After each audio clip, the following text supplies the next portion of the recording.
அனைவருக்கும் வணக்கம். வெல்வது நிச்சயம் 2025 அப்படிங்கிற டைட்டில் ஃப்ரீயான கிளாஸஸ் அண்ட் சீரிஸ் அப்படிங்கிறத நம்ம ப்ரொவைட் பண்றோம். ஸோ அது மாதிரி ஏற்கனவே +1 +2 புக்ல இருக்கக்கூடிய பொலிட்டிக்கல் சயின்ஸ் சம்பந்தமான சிலபஸ்ல கவர் ஆயிருக்கக்கூடிய டாபிக்ஸ் எல்லாமே நம்ம ஒவ்வொரு வீடியோஸா பார்த்து வந்துட்டு இருக்கோம். ஸோ அதுபடி ஏற்கனவே பாத்தீங்க அப்படின்னா +1 பொலிட்டிக்கல் சயின்ஸ் புக்ல இருக்கக்கூடிய 12th லெசனுடைய வீடியோஸ் பார்த்துட்டு இருந்தோம். ஸோ அதனுடைய கண்டினியூவேஷனா இந்த வீடியோவில் நம்ம டிஸ்கஸ் பண்ணுவோம். ஓகேங்களா? ஸோ 73வது அரசியலமைப்பு சட்ட திருத்தம், அமலாக்கம் மற்றும் அதன் விளைவுகள். ஸோ 73rd அமெண்ட்மெண்ட் ஆக்ட் 1992 என்னென்ன விஷயங்கள்லாம் முன்னெடுக்குது அப்படிங்கிறத பத்தி பார்ப்போம். ஓகேங்களா? ஸோ 73rd அமெண்ட்மெண்ட் ஆக்ட் என்ன சொல்லுது அப்படின்னா, as per article 243B, இந்த 73வது சட்ட திருத்தத்தின்படி ஆர்டிகல் 243B அப்படிங்கறத எஸ்டாப்ளிஷ் பண்றாங்க. இது மூலமா பாத்தீங்க அப்படின்னா 3 tier பஞ்சாயத்து ராஜ் சிஸ்டம் அப்படின்னு சொல்லக்கூடிய 3 அடுக்கு பஞ்சாயத்து ராஜ் முறை அப்படிங்கிறது உருவாக்கப்படுகிறது. ஓகேங்களா? சோ எங்கெங்க அப்படின்னு சொல்லி பாத்தீங்க அப்படின்னா, டிஸ்ட்ரிக்ட் லெவல்ல, மாவட்ட அளவுல, யூனியன் லெவல்னு சொல்லக்கூடிய பிளாக் லெவல் வட்டார அளவுல, அண்ட் தென் வில்லேஜ் லெவல்னு சொல்லக்கூடிய கிராம அளவுலன்னு சொல்லிட்டு 3 அடுக்கு பஞ்சாயத்து ராஜ் முறை அப்படிங்கறத எஸ்டாப்ளிஷ் பண்றாங்க. எங்க எஸ்டாப்ளிஷ் பண்றாங்க அப்படின்னா, 20 லட்சத்துக்கும் மிகாமல் உள்ள மாநிலங்கள்லயும் யூனியன் பிரதேசங்கள்லயும் இந்த 3 tier பஞ்சாயத்து ராஜ் சிஸ்டம் அப்படிங்கிறது உருவாக்கப்படுகிறது. அப்போ வில்லேஜ் லெவல் இருக்கக்கூடியத வில்லேஜ் பஞ்சாயத் கிராம ஊராட்சி அப்படின்னும், பிளாக் லெவல் இருக்கக்கூடியத ஊராட்சி ஒன்றியம் பஞ்சாயத் யூனியன் அப்படின்னும், டிஸ்ட்ரிக்ட் லெவல் இருக்கக்கூடியத டிஸ்ட்ரிக்ட் பஞ்சாயத் மாவட்ட ஊராட்சி அப்படின்னு சொல்லிட்டு பாத்தீங்க அப்படின்னா 3 tier கவர்மெண்ட் அப்படிங்கறத உருவாக்குறாங்க. ஓகேங்களா? சோ இந்த இடத்துல டிஸ்ட்ரிக்ட் மாவட்டம் அப்படின்னு சொல்லும் போது அந்த மாவட்டத்துக்கு பத்தின எந்த ஒரு எக்ஸ்பிளனேஷனையுமே இந்த ஆக்ட்ல மென்ஷன் பண்ண கிடையாது. ஓகேங்களா? சோ அப்ப அந்த டிஸ்ட்ரிக்ட் அப்படிங்கும் போது ஆர்டினரியா ஒரு டிஸ்ட்ரிக்ட், ஒரு மாவட்டம்ங்கிறது ஒரு ஏரியாவை என்ன ரெப்ரசென்ட் பண்ணுமோ அதை தான் இந்த இடத்துல குறிச்சிருக்கதே தவிர அதுக்குன்னு தனியா எந்த ஒரு வரைகளையுமே இந்த 73வது சட்ட திருத்தம் ரெப்ரசென்ட் பண்ண கிடையாது. அதே மாதிரி ஒரு கிராம பஞ்சாயத்து, ஒரு வில்லேஜ் பஞ்சாயத்து இருக்கு அப்படின்னா அந்த வில்லேஜ் பஞ்சாயத்தினுடைய பவுண்டரிஸ் எல்லையை வந்துட்டு மாநில ஆளுநர் தான் ஒரு அறிக்கை மூலியமாக தீர்மானிக்க முடியும். ஓகேங்களா? சோ அந்த பவுண்டரி அப்படிங்கிறது, வில்லேஜ் பஞ்சாயத்து அப்படிங்கிறது எய்தர் ஒரு வில்லேஜ் மட்டும் உள்ளடக்கி இருக்கலாம், இல்ல 1 or more வில்லேஜஸ், ஒன்றுக்கும் மேற்பட்ட கிராமங்களையும் உள்ளடக்கி இருக்கலாம் அப்படின்னு சொல்றாங்க. ஆனா இதனுடைய அறிவிப்புகள் எல்லாமே யாரால தான் முன்னெடுக்கப்படும்னா ஸ்டேட் கவர்னர் தான் ஒரு அறிக்கை மூலியமாக அனௌன்ஸ் பண்ணுவாருங்கிறாங்க. விச் மீன்ஸ் 73வது சட்ட திருத்தத்துல மாநிலங்களுக்கு ஃபுல் ஃப்ரீடம்ங்கிறத கொடுத்திருக்காங்க. சோ அதை அந்த ஸ்டேட்ஸ் எல்லாமே வரையறை செஞ்சுக்கலாம் அப்படிங்கறத முக்கியமான பாயிண்ட். சோ இதே மாதிரி தான் பாத்தீங்க அப்படின்னா இடைநிலையில் உள்ள பஞ்சாயத்து ஒன்றியம்னு சொல்லக்கூடிய பஞ்சாயத்து யூனியன், ஓகேங்களா, ஊராட்சி ஒன்றியத்தையும் அதனுடைய எல்லைகளையுமே யாரு வரையறை செய்யலாம் அப்படின்னா ஆளுநரை தன்னுடைய அறிக்கை மூலியமாக தீர்மானம் செய்யலாம் அப்படின்னு சொல்றாங்க. சோ இது மூலியமா மாநில அரசாங்கங்களுக்கே கிராம பஞ்சாயத்துகளையும் ஊராட்சி ஒன்றியங்களையும் வந்துட்டு வரையறை செய்யறதுக்கு முழு அதிகாரம் கொடுத்திருக்காங்க. அந்தந்த மாநிலங்களே அங்கங்கு இயற்றப்படக்கூடிய சட்டத்தின் மூலியமா இது எல்லாத்தையுமே செயல்படுத்திக்கலாம் அப்படின்னு சொல்றாங்க. சோ அப்படி கான்ஸ்டிடியூஷனுடைய இந்த 73rd அமெண்ட்மெண்ட் ஆக்ட் புதுசா ஒரு அட்டவணை அப்படிங்கறத சேர்த்திருக்கு. That is schedule 11. அந்த ஷெட்யூல் 11ல பாத்தீங்க அப்படின்னா, சோ இந்த பஞ்சாயத்து சிஸ்டத்தினுடைய கட்டாய பணிகள் மற்றும் விருப்ப பணிகள் என்னென்ன அப்படிங்கறத பத்தி பேசியிருக்காங்க. ஓகேங்களா? சோ டிஸ்கிரிஷனரி பவர்ஸும் வாலண்டரி பவர்ஸ் அண்ட் ஃபங்க்ஷன்ஸும் என்னென்ன அப்படிங்கிறது தெளிவா பேசப்பட்டிருக்கு. சோ மெயினா கிராம அளவுல பாத்தீங்கன்னா கிராம பஞ்சாயத்துன்னு சொல்லக்கூடிய வில்லேஜ் பஞ்சாயத்து உருவாக்கப்படும் அப்படின்னும், டிஸ்ட்ரிக்ட் லெவல்ல பாத்தீங்க அப்படின்னா டிஸ்ட்ரிக்ட் பஞ்சாயத்துன்னு சொல்லக்கூடிய மாவட்ட பஞ்சாயத்து உருவாக்கப்படும் அப்படின்னும், 20 லட்சத்துக்கும் மேல் மக்கள் தொகை கொண்ட மாநிலங்களில் கிராம மற்றும் மாவட்ட பஞ்சாயத்துக்கு இடையே அளவில் இடைநிலை பஞ்சாயத்துகள்னு சொல்லக்கூடிய பஞ்சாயத்து யூனியன் சொல்லக்கூடிய ஊராட்சி ஒன்றியம் உருவாக்கப்படும் அப்படின்னும், இந்த 3 tier government panchayat Raj system அப்படிங்கறத பத்தி 11th ஷெட்யூல் 11வது அட்டவணை அப்படிங்கறத மென்ஷன் பண்ணிருக்காங்க. ஓகேங்களா? சோ அப்படி எல்லா பஞ்சாயத்துலயும் இருக்கக்கூடிய, ஓகேங்களா, ஒவ்வொரு வில்லேஜ் பஞ்சாயத்தையும் எடுத்துக்கிட்டோம் அப்படின்னா அந்த ஒவ்வொரு வில்லேஜ் பஞ்சாயத்துலயும் யாரெல்லாம் எலிஜிபிள் ஓட்டர்ஸா இருக்காங்களோ, ஓகேங்களா, யாரெல்லாம் வாக்களிப்பதற்கு தகுதியுடையவங்களா இருக்காங்களோ அவங்க மூலியமா டைரக்ட் எலெக்ஷன், நேரடி தேர்தல் அப்படிங்கிறது நடத்தப்பட்டு, ஓகேங்களா, சோ இந்த பஞ்சாயத்து அப்படிங்கிறது நிரப்பப்பட வேண்டும். தட் மீன்ஸ் பஞ்சாயத்துல இருக்கக்கூடிய மெம்பர்ஸ் எல்லாருமே யாரால ஓட் பண்ணப்பட வேண்டும்? Directly elected by the people, நேரடியாக மக்களால் வாக்களிக்கப்பட வேண்டும் அப்படின்னு சொல்றாங்க. சோ அப்ப அந்த மக்கள் அப்படிங்கிறவங்க யாரு? Those who are all eligible voters, யாரெல்லாம் அவங்களுக்கு வாக்களிக்கிறதுக்கு தகுதி இருக்கோ அவங்க எல்லாருமே வந்துட்டு நேரடியாக பஞ்சாயத்துல இருக்கக்கூடிய உறுப்பினர்களை ஓட் பண்ணி செலக்ட் பண்ணுவாங்க அப்படின்னு சொல்றாங்க. சோ அப்படி அந்த ஓட்டர்ஸ் எல்லாம் இருப்பாங்க இல்லையா, அந்த பஞ்சாயத்துல இருக்கக்கூடிய அந்த ஓட்டர்ஸ் எல்லாத்தையுமே ஒண்ணு சேர்த்து ஒரு குரூப் சொல்றாங்க. தட் இஸ் கால்டு கிராம சபா. அதைத்தான் என்னன்னு சொல்றாங்க அப்படின்னா கிராம சபை அப்படிங்கிற டேர்ம்ல மென்ஷன் பண்றாங்க.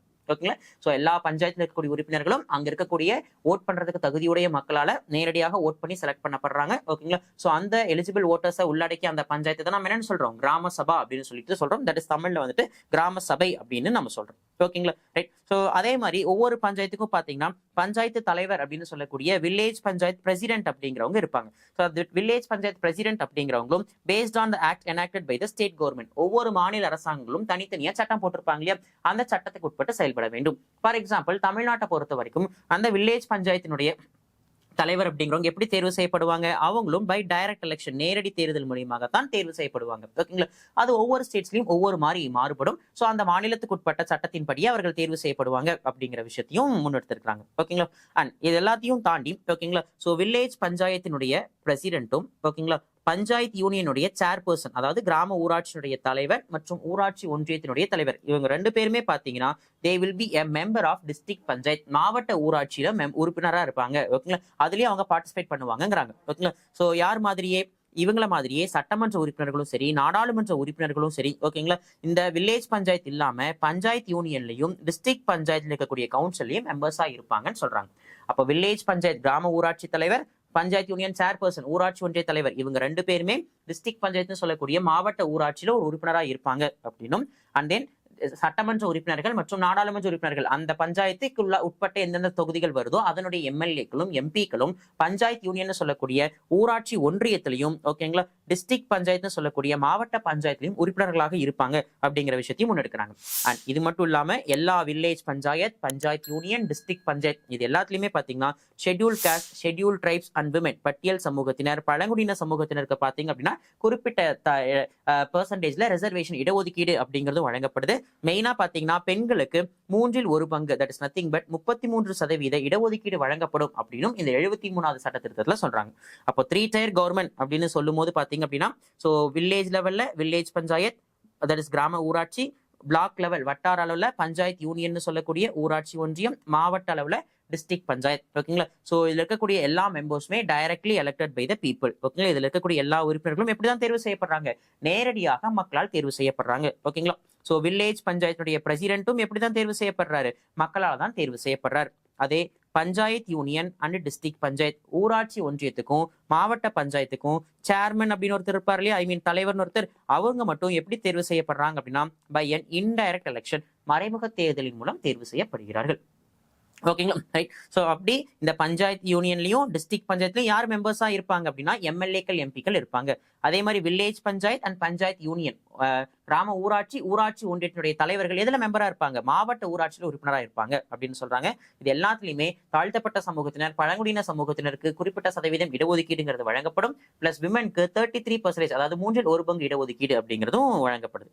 ஓகேங்களா, ரைட். ஸோ இது மட்டும் இல்லாம பாத்தீங்க அப்படின்னா எப்படி state finance, national finance commission சொல்லக்கூடிய தேசிய நிதிக்குழு இருக்கோ அதே மாதிரி மாநில நிதிக்குழு அப்படிங்கிற ஒன்றும் இதன் மூலியமாக உருவாக்கப்பட்டது. ஓகேங்களா, ஸோ இந்த மாநில நிதிக்குழுனுடைய முக்கியமான நோக்கம் என்ன அப்படின்னா தட் இஸ் உள்ளாட்சி அரசாங்கங்களுக்கு மாநில நிதியை பகிர்ந்து கொடுப்பதும் அதில் பரிந்துரைகளை கொடுப்பதும் தான் இதனுடைய முக்கியமான வேலை. ஸோ நேஷனல் லெவல் எப்படி பினான்ஸ் கமிஷன் உருவாயிருந்ததோ அதே மாதிரி ஸ்டேட் லெவல் மாநில அளவிலையும் நிதிக்குழுவை உருவாக்கி, ஓகேங்களா, மாநில அரசாங்கத்திடம் இருந்து நிதியை வாங்கி உள்ளாட்சி அமைப்புகளுக்கு பகிர்ந்து கொடுக்கறதுக்கும் ரெக்கமெண்டேஷன்ஸ் கொடுக்கறதும் இந்த ஸ்டேட் பினான்ஸ் கமிஷனுடைய வேலைன்னு சொல்றாங்க. அப்படி இந்த பஞ்சாயத்துல எல்லாம் மெம்பர் ஆகணும் அப்படின்னா சட்டமன்றத்திற்கு தேர்ந்தெடுக்கப்படவே என்னென்ன தகுதிகள்லாம் இருக்கோ அதே மாதிரியான தகுதிகள் தான் இதுக்கும் இருக்கு அப்படிங்கிறாங்க. பட் ஏஜ் லிமிட் மட்டும் பாத்தீங்கன்னா 21+, 21 வயதுக்கு மேற்பட்டவர்கள் கண்டிப்பாக கிராம பஞ்சாயத்து தலைவர் தேர்தல்கள்ல, கிராம பஞ்சாயத்து உறுப்பினர்களுடைய தேர்தல்கள்ல போட்டிடலாம் அப்படின்னு சொல்லியிருக்காங்க. சோ ஓட் பண்றதுக்கு 18 வயசு அப்படின்னா எலெக்ஷன்ல கண்டெஸ்ட் பண்றதுக்கு 21 வயசு அப்படிங்கிற ஞாபகம் வச்சுக்கணும். எதுக்கு, லோக்கல் பாடிஸ் உள்ளாட்சி அமைப்புகளுக்கு மட்டும். ஓகேங்களா, ரைட். சோ இந்த 73, 74, 73வது சட்ட திருத்தத்தின் மூலமா 3 அடுக்கு பஞ்சாயத்து ராஜ் முறையை உருவாக்கணும் இல்லையா, அதோட சேர்ந்து பாத்தீங்கன்னா மாநில தேர்தல் ஆணையம், இவங்களுக்கு எல்லாம் எலெக்ஷன் நடத்தக்கூடிய பொறுப்பு யாருடையது, எலெக்ஷன் கமிஷனுடையது இல்லையா. சோ ஸ்டேட் எலெக்ஷன் கமிஷன் சொல்லக்கூடிய மாநில தேர்தல் ஆணையம் அப்படிங்கறத நிறுவுறது. ஸ்டேட் பினான்ஸ் கமிஷன், ஓகேங்களா, சோ மாநில அளவிலான நிதிக்குழுவை உருவாக்குவது. ஓகேங்களா, சோ இந்த மாதிரியான விஷயங்கள் எல்லாமே உருவாக்கி சோ மக்களுடைய அடிப்படை தேவைகளை நிறைவேற்றுறதுக்கு 3 அடுக்கு பஞ்சாயத்து ராஜ் முறை உருவாக்கப்படும் அப்படிங்கறத சொல்லியிருப்பாங்க. அப்ப 73rd அமெண்ட்மெண்ட் ஆக்ட் ஆஃப் 1992 மூலியமா பாத்தீங்க அப்படின்னா 3 tier பஞ்சாயத்து சிஸ்டம் எஸ்டாப்ளிஷ் பண்ணப்படுது. சோ அந்த கிராம பஞ்சாயத்துல ஓட் பண்றதுக்கு எலிஜிபிள் இருக்கக்கூடியவங்க எல்லாத்தையும் சேர்த்து நம்ம என்ன சொல்றோம், கிராம சபை அப்படிங்கிற டேர்ம்ல சொல்றோம். ஓகேங்களா, சோ அவங்க எல்லாம் எப்படி செலக்ட் ஆவாங்க. ஓகேங்களா, சோ இதை தாண்டி ஸ்டேட் எலெக்ஷன் கமிஷன், மாநில தேர்தல் ஆணையம், ஸ்டேட் பினான்ஸ் கமிஷன், மாநில நிதி ஆணையம் போன்றவை எல்லாமே உருவாக்கப்பட்டது இந்த 73rd அமெண்ட்மெண்ட் ஆக்ட் மூலியமாக தான். ஓகேங்களா, ரைட். சோ என்னதான் வந்துட்டு பஞ்சாயத்து ராஜ் முறையை நம்ம இப்ப எஸ்டாப்ளிஷ் பண்ணி இருந்தாலும், ஓகேங்களா, சோ இந்தியாவிலேயே for the first time panchayat Raj முறை அப்படிங்கிறது எப்ப எஸ்டாப்ளிஷ் பண்ணப்பட்டதுன்னா October 2, 1959. அக்டோபர் 2, 1959ஆம் ஆண்டு பாத்தீங்க அப்படின்னா அப்போதைய பிரதமர் ஜவஹர்லால் நேரு ராஜஸ்தான் மாநிலத்தினுடைய நவ்கர் அப்படிங்கிற இடத்துல வந்துட்டு பஞ்சாயத்து ராஜ் முறை அப்படிங்கறத இன்ட்ரடியூஸ் பண்ணிருப்பார். சோ நமக்கு நிறைய முறை கொஸ்டின்ல கேட்டிருக்காங்க, panchayat Raj system was introduce for the first time in which state அப்படின்னு சொல்லி. ராஜஸ்தான் மாநிலம். சோ எந்த மாவட்டம்னா நவ்கர் அப்படிங்கிற மாவட்டம், October 2, 1959. ஓகேங்களா, இதுதான் பாத்தீங்க அப்படின்னா ஊரக இந்தியாவை ஆள்வதில் ஒரு புரட்சிகரமான படியாகும். ஓகேங்களா, சோ ரூரல் இந்தியாவை ரூல் பண்றதுல ஒரு ரெவல்யூஷனரி ஸ்டெப்பா நம்ம எதை எடுக்கலாம் அப்படின்னா ஜவஹர்லால் நேரு கொண்டு வந்து இந்த பஞ்சாயத்து ராஜ் சிஸ்டம் அப்படிங்கிறத முன்னெடுக்க முடியும். ஓகேங்களா. அப்ப 73வது சட்ட திருத்தம் 1992 படி 3 அடுக்கு பஞ்சாயத்து முறை உருவாயிருக்கு. மாவட்ட பஞ்சாயத்துகள்ல தேர்ந்தெடுக்கப்பட்ட உறுப்பினர்களும் இருப்பாங்க. ஓகேங்களா. எம்எல்ஏக்கள், எம்பிக்கள், ஓகேங்களா, பஞ்சாயத்து யூனியன், வில்லேஜ் பஞ்சாயத்துடைய பிரசிடென்ட் போன்ற நியமன உறுப்பினர்களும் இருப்பாங்க. அடுத்தது ஊராட்சி ஒன்றிய குழு அப்படிங்கும் போது தேர்ந்தெடுக்கப்பட்ட உறுப்பினர்கள் இருப்பாங்க. அடுத்தது கிராம பஞ்சாயத்துங்கும் போது தேர்ந்தெடுக்கப்பட்ட உறுப்பினர்கள் இருப்பாங்க. கிராம சபை அப்படிங்கும் போது ஒரு கிராமத்தின் அனைத்து வாக்காளர்களையும் உள்ளடக்கிய ஒரு குழு. ஸோ அது ஒரு அட்வைசரி பாடியாக மட்டும்தான் செயல்படும். ஓகேங்களா. ஸோ இதுதான் பாத்தீங்க அப்படின்னா 73rd அமெண்ட்மெண்ட் ஆக்ட்ல சொல்லப்பட்டிருக்கக்கூடிய விஷயங்கள். ஸோ இந்த 11th ஷெட்யூல் 11வது அட்டவணை ஆர்டிகல் 243G படி பாத்தீங்க அப்படின்னா which talks about the powers of panchayat. ஓகேங்களா. ஸோ பஞ்சாயத்துகளுடைய அதிகாரங்கள் என்ன அப்படிங்கறத பத்தி பேசுறதா ஆர்டிகல் 243G 11வது அட்டவணை இருக்கு. அதுல ஒரு கிராம பஞ்சாயத்தினுடைய பணிகள் என்னென்ன அப்படிங்கறத லிஸ்ட் அவுட் பண்ணிருப்பாங்க. ஜஸ்ட் அதை ஒருக்கா ரீட் அவுட் பண்ணி வச்சுக்கோங்க. ஓகேங்களா. ரைட். ஸோ இந்த வீடியோல 73rd அமெண்ட்மெண்ட் ஆக்ட் மூலியமா கிராம பஞ்சாயத்துகளை உருவாக்குறதுக்கு என்னென்ன திருத்தங்கள் பண்ணாங்க அப்படிங்கறத பார்த்தோம்.